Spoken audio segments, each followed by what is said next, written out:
On April 4, 2025, Burkina Faso, Mali, and Niger announced the formation of their joint anti-jihadist force.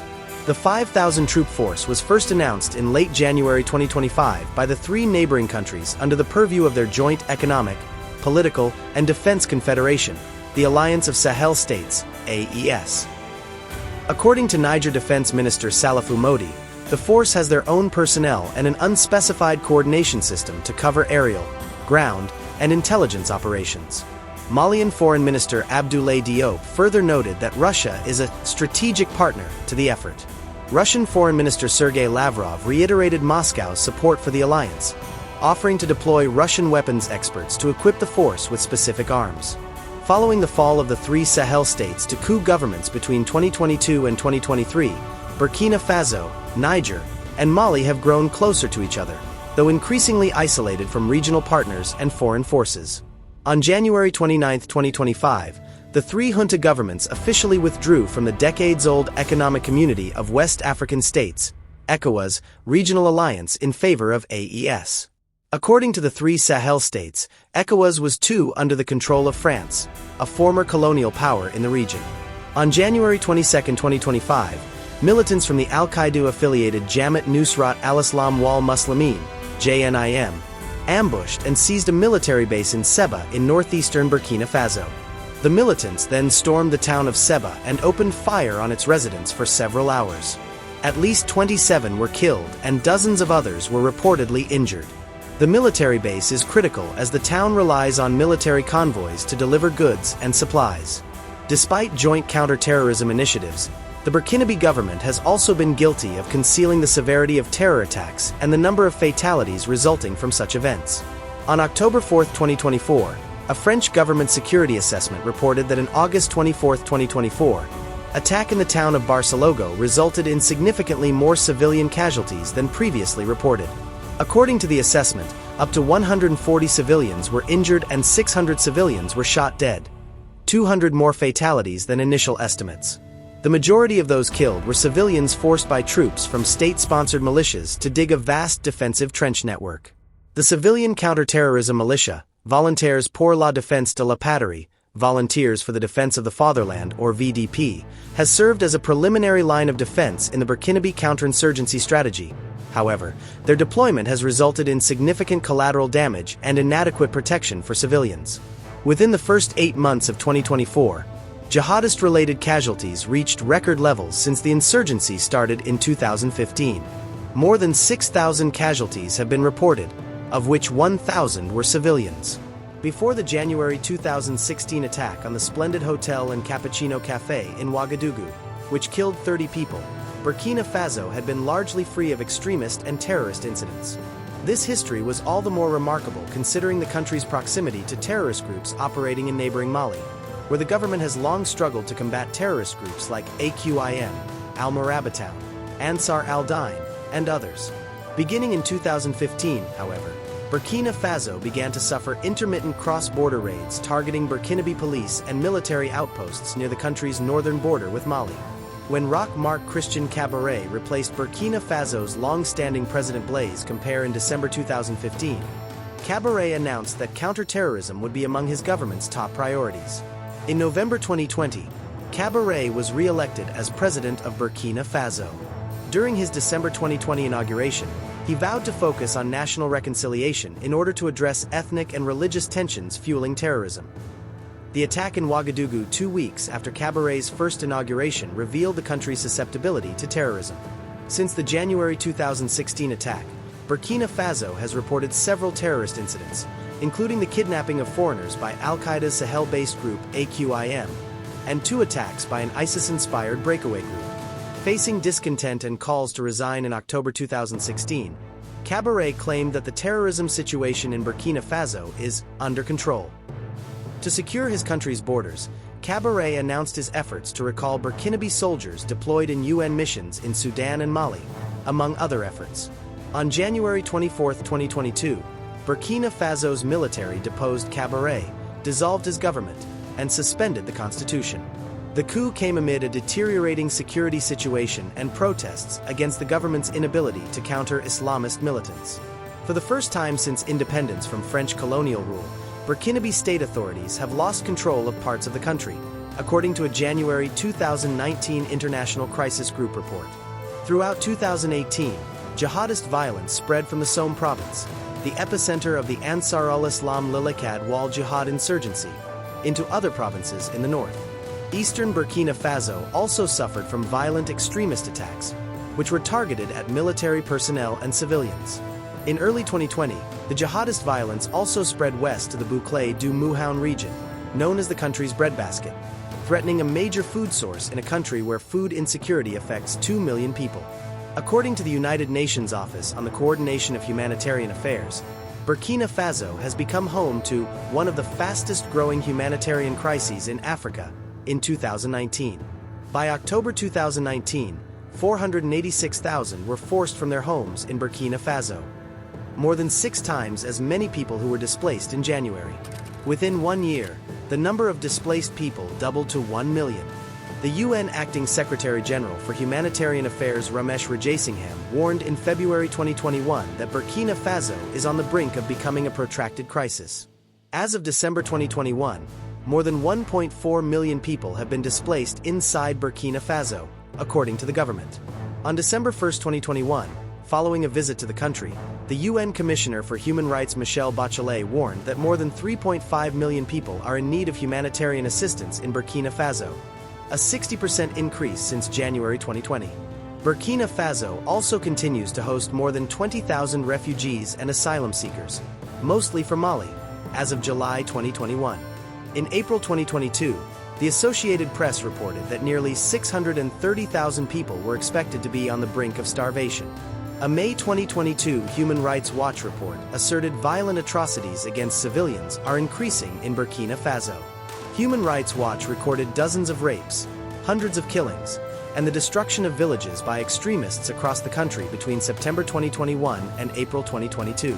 The report also accused government security forces of committing abuses such as summary executions while confronting militant violence.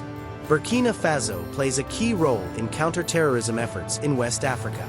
Under former President Compaore, Burkina Faso was known to have opened lines of communication with Al-Qaeda to negotiate the release of several Westerners, a policy that, due to the quick release of an Australian hostage taken by Islamist militants in January 2016, is suspected to have continued under former President Compaore. Agence France-Presse reported that the government allegedly made contact with jihadists at the local level in northern Burkina Faso in 2020. Burkinabe media subsequently reported that 29 jihadists had been released that year as part of negotiations with local community leaders. According to the New Humanitarian, Burkinabe government representatives allegedly met with jihadists near Djibo town in Somme province to negotiate a cessation of violence ahead of November 2020 general elections. As part of the effort to combat the threat from terrorism, Burkina Faso has served as a member of the G5 Sahel Group and the US-backed Trans-Sahara Counterterrorism Partnership. Burkina Faso has also worked closely with African actors to develop international cooperation on counter-terrorism-related efforts. The government has served as a key partner in Western counter-terrorism operations in the region, hosting both US and French special forces in the country. By 2023, Burkina Faso's counter-terrorism policy dramatically changed. In January of that year, Burkina Faso gave France 1 month to withdraw its troops and to end a military accord that allowed French troops to carry out counterinsurgency operations in the Sahelian country. The demands for immediate withdrawal coincided around the time reports cited a growing relationship between Burkina Faso and the Kremlin-backed Wagner Group, a private mercenary corporation. Furthermore, according to a 2023 report released by the United Nations, Burkina Faso experienced over 2,725 deaths linked to terrorism between January and June 2023. The president of the Economic Community of West African States, ECOWAS, later announced that instability in the region is driven by terrorism, armed rebellion, organized crime, unconstitutional changes of government, illegal maritime activities, environmental crises, and fake news. For nearly 3 decades of military rule under President Blaise Compaore, Burkina Faso had been free from armed conflict and documented instances of Islamist terrorism. Since the 2012 uprising in neighboring Mali, however, the country has become wary of its vulnerability to infiltration by terrorist actors from the region. This danger was borne out in 2015, when the country experienced a series of cross-border raids. Al-Qaeda-affiliated militants are suspected to be behind several small-scale attacks on Burkinabe police posts in the north, near the border with Mali, resulting in the deaths of at least 3 Burkinabe soldiers. In January 2016, the country witnessed its first major terrorist incident in recent memory, as Al-Qaeda-affiliated militants attacked a hotel in Burkina Faso's capital, killing 30 people and wounding more than 70 others. Despite being one of the poorest countries in the world, Burkina Faso has been frequently heralded as a relatively secure and moderate country in a notoriously volatile region. For that reason, the extremist threat to Burkina Faso is believed to come primarily from neighboring countries. While the threat of homegrown radicalization is believed to be small, there have been documented incidents of terrorist recruitment within Burkina Faso.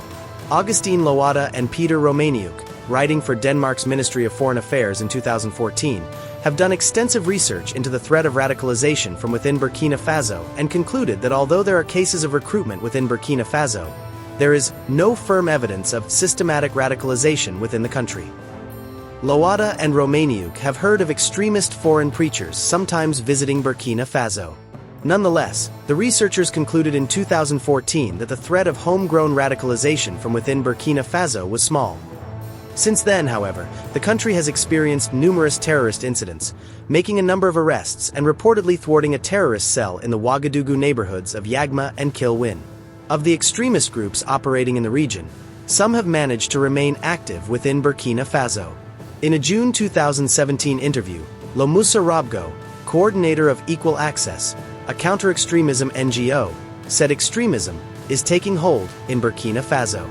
This was foreseeable in the sense that religious extremism began to increase in recent years among certain Muslims, notably with the creation of a mosque with help from associations in Qatar, and also with the return of people who studied the Quran in Mali with extremist preachers, Robgo said. In November 2019, following a months-long surge in deadly attacks that caused tens of thousands to flee their homes, World Food Programme, WFP, spokeswoman Marwa Awad warned about the potential for recruitment in the country. Speaking to the press, Awad said, "People here have told us they are seeing the exploitation of inequality, with young people joining armed groups." Jihadists have also targeted members of the Fulani ethnic group, a nomadic Muslim people in the Sahel, for recruitment.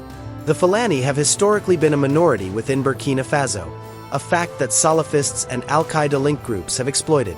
For example, Ansar al-Islam Lilikad wal Jihad has stoked ethnic tensions by directing violence at non-Fulani businesses to try and cause non-Fulani people to leave the area. In response, some military police and ethnic militias have raided and attacked Fulani villages because of their apparent association with the Islamist extremist group. According to interviews with villagers and human rights researchers, members of the country's military have carried out extrajudicial killings of suspected collaborators and destroyed villages believed to be harboring extremists in retaliation for insurgent violence. According to the U.S. State Department's country reports on terrorism 2019, abusive tactics at the hands of Burkina Faso's counter-terrorism forces have harmed the relationship between civilians and the government, fueling recruitment into terrorist groups. Al-Qaeda's North African branch, Al-Qaeda in the Islamic Maghreb, AQIM, operates out of neighboring Mali and has carried out attacks throughout the Sahel, including in Algeria, Niger, Libya, Mauritania, Tunisia, and Côte d'Ivoire.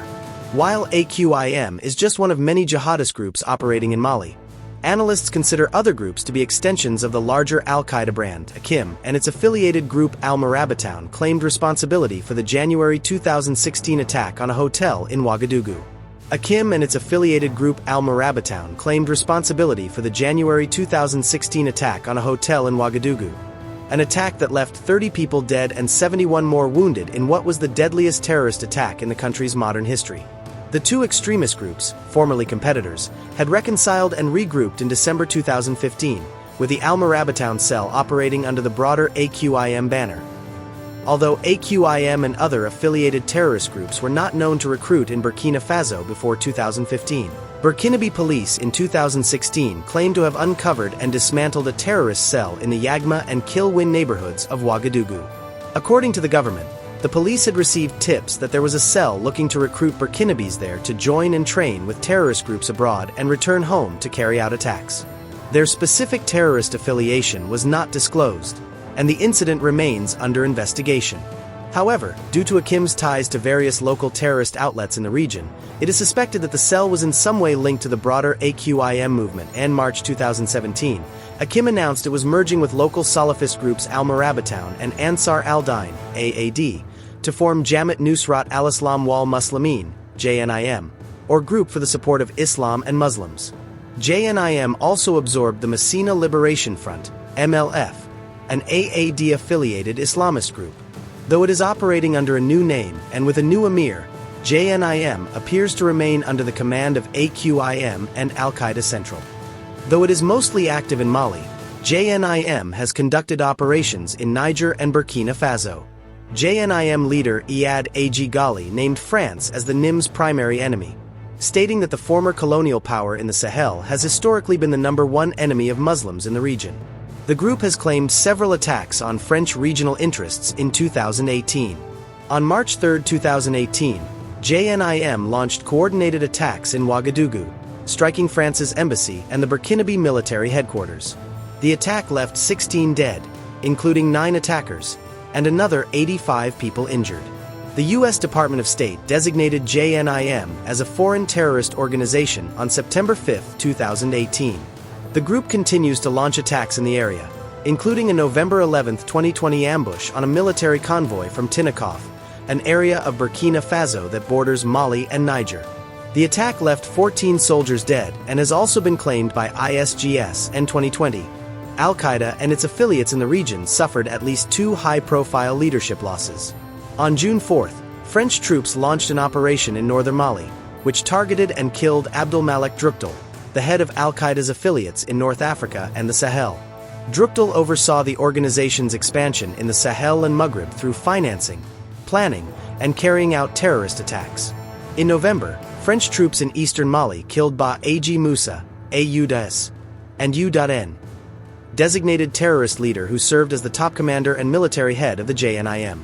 Moussa was considered JNIM leader Ghali's right-hand man and was the suspected mastermind of attacks on both Malian and international forces. More of this will be coming on our next upload. Stay tuned and don't forget to subscribe, like and comment on this video. This is Daily Topics.